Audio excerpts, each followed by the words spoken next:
This is really heavy. Does somebody else want it? Sure. Oh! I'll be here all night. I don't want it.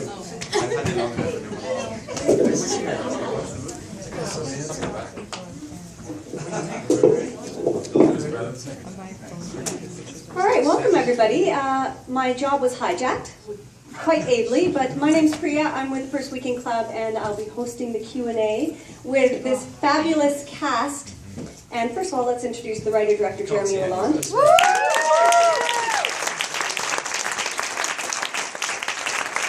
Going down the road, we have Holden-Reid, Peter Keleghan, Paul Amos. Thank you for all the info. Let everybody applaud for each person. Oh, sorry. So let's just... No.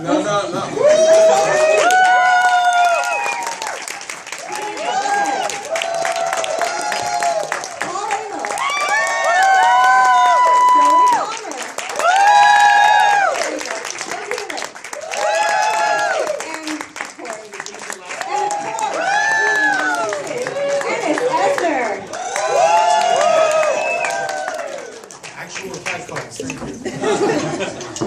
I wanted to start off by saying this was a fantastic film about family, though not really a family film.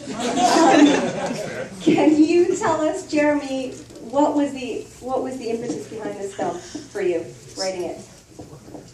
I have 2 children and a lack of sex. So I had a lot of time on my hands. Thank you, Ennis, for the slow clap. Don't tell my wife. This isn't one line. My wife's gonna kill me. Yeah, it was. I wanted to do an ensemble film, and this was the first topic that kind of came to my head. And like I said, I have children, so I knew the world quite well. And Jesus. Sorry. I'm so sorry. So that was really it. And then wanting to work with a talented group of actors, so I approached all these people, and they turned you down, and then they said no. They couldn't get down. I went to the dungeon of no. Yeah. He has a dungeon, so that's where we all were. This is going to be an unruly evening here. Now, the film it's called Sex After Kids, but it's not really only about sex. It's about relationships, and sex is just a symptom. So does anybody want to comment? Well, there are underlying issues at play is what I'm trying to say here. Do you have any kids? Well, that's what I was going to ask. For the people on the stage who do have kids, do you want to talk not about your sex lives or lack thereof? Really that is private for some of us. Not anymore. This is 5 minutes. Do you want to talk about what drew you maybe to this film from that perspective of being a parent and maybe seeing something in the film that reflected your own lives? Who wants to take a stab at that, Kris? Thanks. Toss it closest to the microphone. Well, Jeremy and I had worked together before, and it was such an awesome collaborative experience that I jumped at the opportunity to do it again. Gage was an interesting character in the beginning because he was kind of the smallest character, and he didn't really have a great arc, so we kind of built him a little bit. Hey, settle down. Was he supposed to be an ultimate fighter in his movie? That's right. Actually, no, he was from a sci-fi movie that was like just transposed onto this one. He was actually looking for a way to get to another galaxy. His original name was Laser. That's right. Answer the question. About kids. Jeez. What was the question? This movie makes people angry. We want to know if Kris Holden-Reid has kids. Yes, I do have a What are child. fantasies? I have an awesome son named Skyler who's 6. And that was not part of the reason why I chose to do this film. It was just to work with this fella again. But it did obviously help me and educate me in what I needed to do for the role a little bit. What did you need to do for the role? Doggy style. Oh.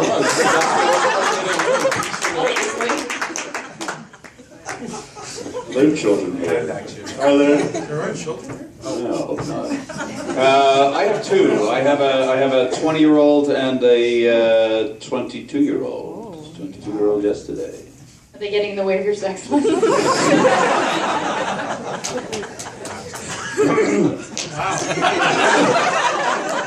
If so, Mercifully, their mother is long gone.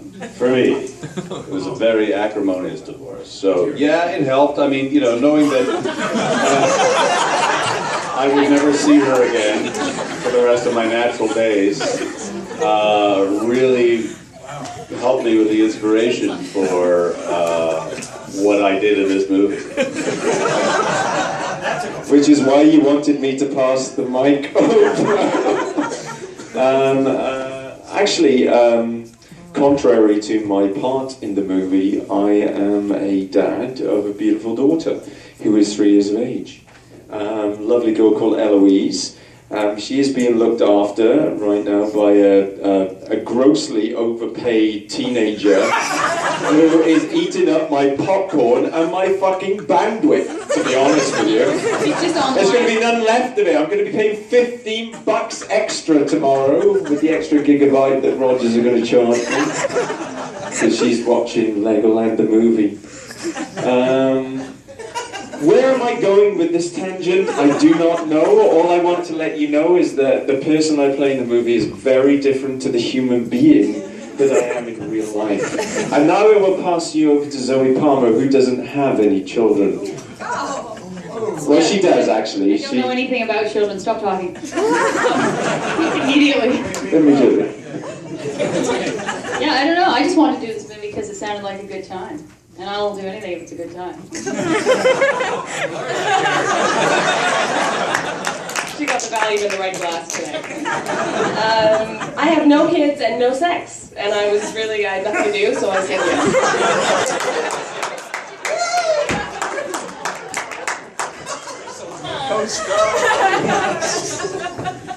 It's the weirdest group intervention I've ever been a part of in my life. What was the question? I can't remember now. What's that?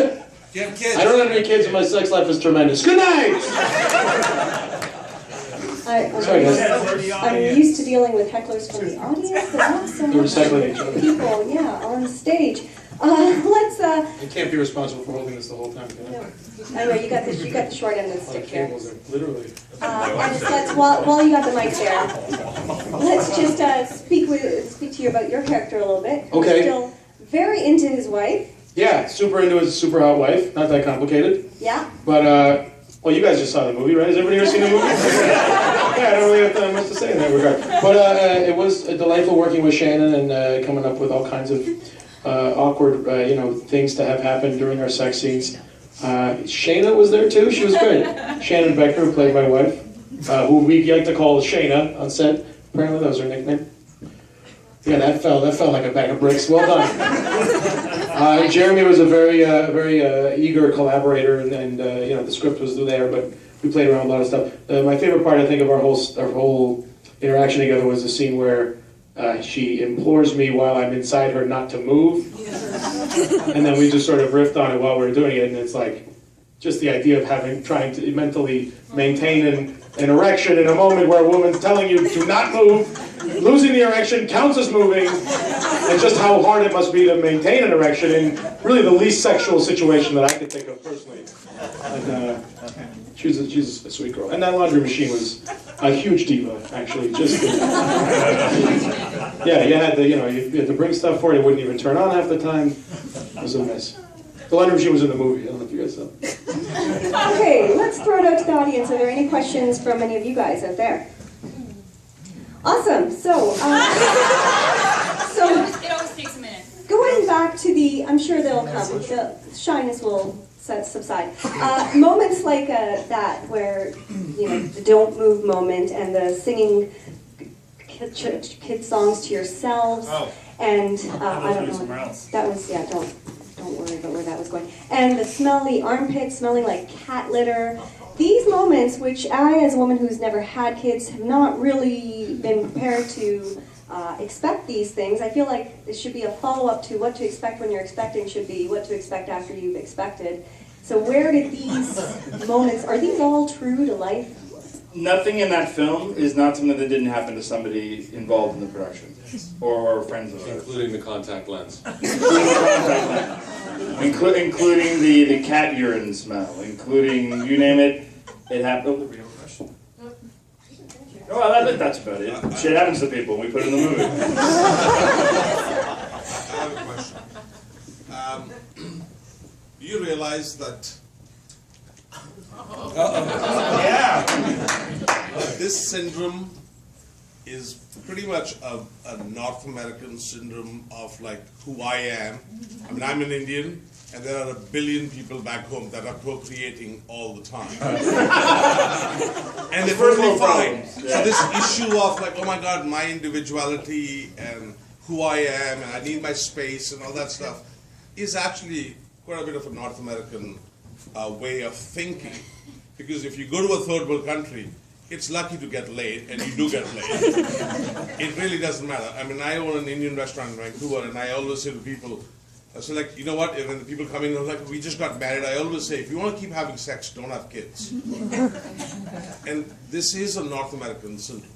It is, like, does anybody realize that this is, we have, nobody in India would ever make a movie like this. Only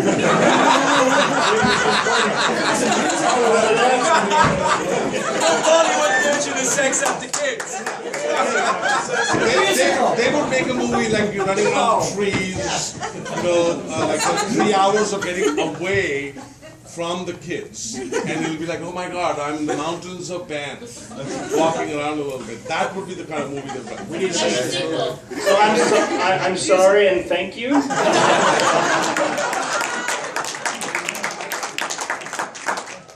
I like the question in that was, do you realize? Yeah, now I do. We are narcissistic bastards here. Yeah. Ennis already kind of touched on doing a little bit of improv in the movie. How much of the movie was improv?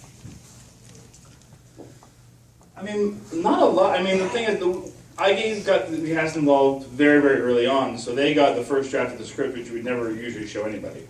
And we got a lot of bounce back and feedback, and so I kind of rewrote as we were talking with them. So by the time we got...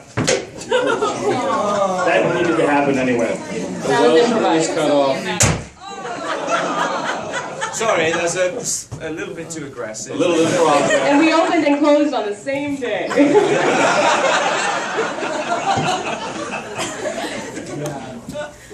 I think there was a lot of improv in each, like all of us. Sorry, I'm still recovering. Curiosity of the Welshman. It's alright, I'm Welsh, so we play Ireland tomorrow, so I'm just in that groove right now, I'll kill anything. And that was an Irish pint. But yeah, I think we all improv. I mean, I remember we would discuss the things we wanted to do, and then it was written, but I know that everyone I think we kind of talked about it before we actually got on, so our ideas were put forth before we got on set, and if something struck us at the moment, we would do it. And actually, because I trained at a drama school, a very great drama school in London called the London Academy of Music and Dramatic Arts, what I wanted to say was that it was a beautiful collaborative process because we were actually able to collaborate with Jeremy and to consider the fact that he only came up with the idea in January. For the actual script, and he sent us an email with all our characters, and before we knew it, in May, we were filming. I mean, the guy actually wrote the thing in like how many months? 5, 3, how many is that? January to May, is that 5? Yeah, but we were... Is it 5? Jesus. 5. And then does somebody need to take this mic away from me? Sorry. Oh my God, because of me, I'm so terrified. So yeah, I mean, we didn't do any improv-ing. He's a brilliant man. Thank you for coming. All the improv was very focused. Jesus Christ, was very focused. So I mean, there was a lot. Like Peter said, there's a lot of talking. Something occurred to us on the moment. We've jumped on it. But it was also just, I mean, we really wanted to collaborate with the cast. We sort of did our improving in between takes, right? Like in terms of like, we talk about it afterwards and sort of say, you know, let's do it again and try this, or, yeah, you know, so we did sort of collaborate on set. We just didn't do it in a take usually. No, like, because we didn't have a lot of time, and we shot the movie in 15 days, so you don't have a lot of time to do that kind of stuff. But we also shot over the course of 3.5 months. So, for example... That's interesting math, huh? Yeah. We were shooting mostly weekends, and so, for example, we were shooting the stuff with Peter and Amanda first, And so I knew I really had to focus on those scenes and reworking those ones, but we weren't shooting the stuff with Paul and Zoe until like August. Yeah. And so I knew we could kind of hold off on that, and just in terms of the rewriting process we're going, because like Paul said, I started writing in January, we were shooting in May. That's not very long for a production process. But because I had 17 amazing actors to bounce ideas off of, 16. No, there's 17 in the cast. Not here right now. Oh, counting Paul? Oh, Jesus. Some things didn't make it, like Paul kept wanting to put in this beer bottle smashing thing. And you got it in, eventually. Finally. Listen, I just dropped a beer and I just felt I needed to carry on with it. Yeah. Which as an actor, that's your impulse, are you following? It's my impulse. I just keep seeing this spillage in front of me and it made me angry. I think you should roll around it. I mean, at this point. Now I'm an artist. We've got a question over here in the first row. So Jeremy, this was all crowdfunding? It was mostly crowdfunded for the production. We had some private investment come in outside of that. And then Telefilm came on to help us with our marketing in the end, which was really, really helpful, which helps with, that's why if you saw Strombo this week and the posters and all that kind of stuff, that's how we were able to do all that. Toronto looked beautiful. Thank you. Fantastic. Toronto is beautiful. Yeah. Oh. And I think that where's Dan Line? Yay. There he is. He's a big part of why this film got made as well, and I think we should point him out.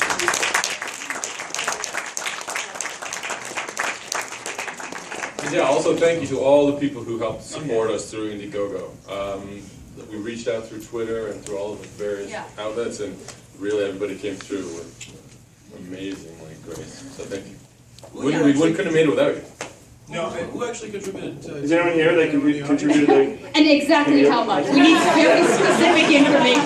No, but that's the amazing thing. And some of you, I mean, here's your question. This is our opening night. How many people here have seen the film before? Oh, really? Have seen, yeah. So I mean, we did a year of festivals and whatnot. And I mean, the best thing that's come out of the crowdfunding outside of the money, obviously, has been the crowd. Has been the army of supporters who has been with us the whole time and helped us grow. And like Zoe said, that we wouldn't be here without you guys, literally. And it just keeps on growing and getting better. So thank you for that, and keep doing it. Young lady right over here in the third row. I was going to say, you definitely need some Valium. And, I'll take some right now. Yeah, I think so. Has anybody got any? Yeah. Come on. Ah, there you go. 2 minutes, we have time for 2 questions. And I was going to say, I think you should show this in high schools, and maybe there'll be less teen pregnancies. That's my life after having kids. I don't ever, no. We'll try to get that in the curriculum. I need sex. Like a scary story. Bobby, get on that. Yeah. High schools. All right. There's a question back there. So we get to see the finished product of all what you guys are considered the best takes and such, but I'm thinking of, how often you guys have to redo scenes. One take, that's all we had the budget for. Sometimes we know the camera was rolling. 2 big scenes that I'm curious how many takes you get to do. Ennis, you running home. Well, let me tell you what this asshole did, by the way. He told me this a couple of days ago. We had an interview where apparently the first 2 takes of it, nothing was rolling.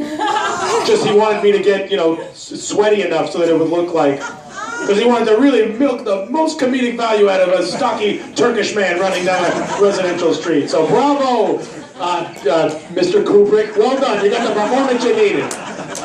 Who loved that scene? That was take 4, by the way. 4? Yeah. To Peter, the scene with the stinky sex scene. How many takes did that take? I Do you not remember that scene? I remember that scene, and that actually happened to. Can I say? Oh, I think she said it on Strombo. It happened to Amanda during her pregnancy. And that was day 1. We shot that on the first day. Yeah. Hi. Welcome to the movie. Here we go. But not that. I mean, we're both happily married people. My lovely wife is back there somewhere, Leah. And I had to, I had to go to work and kiss this beautiful woman and have sex with her.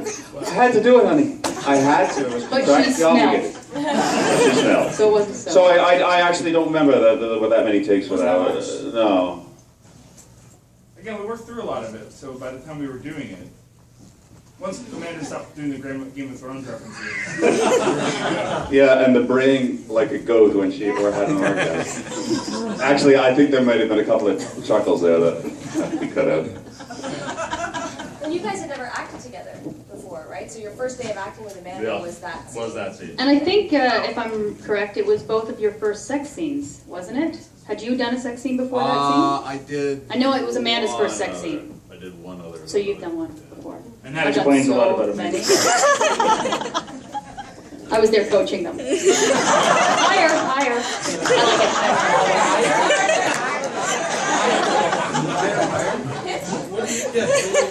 Yeah, that's right. The middle's terrible. Well, thank you very much. I want to thank you all for coming. If you did enjoy the movie, please tell your friends. At First Reading Club, our mandate is to get people out to watch Canadian films in the theaters so that the Canadian films last in the theaters longer than a week. So please tweet, Facebook, do all of that. Also, there's a team of people outside in the lobby near the mural. If you're willing to go on camera and talk about your experience of what you thought of the film, please go and see them. They're two very lovely gentlemen. One-word sentences are fine. Yeah, one-word sentence is fine, like awesome. Ennis? He was in it? Oh yeah, and there's a merch table outside, t-shirts, buttons, decals, posters, autograph, all kinds of stuff. Thongs, everything. And yeah, tweet and Facebook, everybody. Thank you. Thank you so much for coming.